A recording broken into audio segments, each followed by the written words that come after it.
Sementara itu pemirsa, adanya penolakan pengesahan APBD Kota Palembang tahun 2025 dinilai oleh Ketua DPRD Kota Palembang sebagai dinamika politik dan selanjutnya diserahkan kepada pemerintah Kota Palembang untuk ditindaklanjuti penggunaan APBD tahun 2025 yang telah disahkan.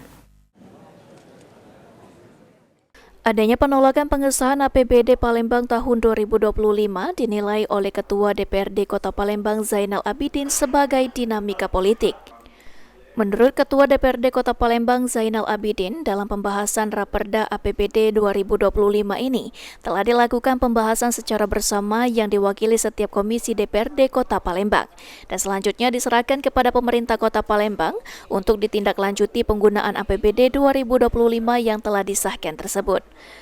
Dinamika politik di DPRD Kota Palembang, ada satu fraksi menolak, ada 7 fraksi menerima.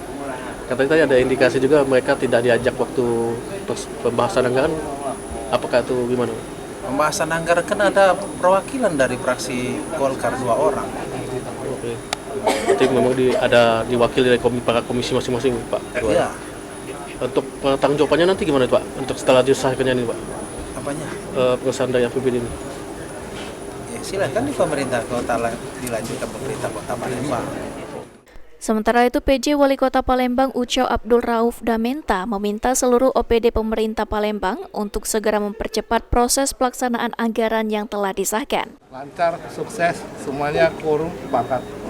Nanti hasilnya bagaimana Pak tadi? Hasilnya bagaimana tadi Pak? Hasilnya, ya artinya kita tinggal melaksanakan 2025 sesuai dengan dalam RPJPD yang tempo hari telah kita tetapkan jadi perda. Jadi siapapun yang memerintah nanti Kota Palembang harus mengikuti itu dan melaksanakan program yang telah disetujui dan sepakatan bersama. Aji Delia, PAL TV.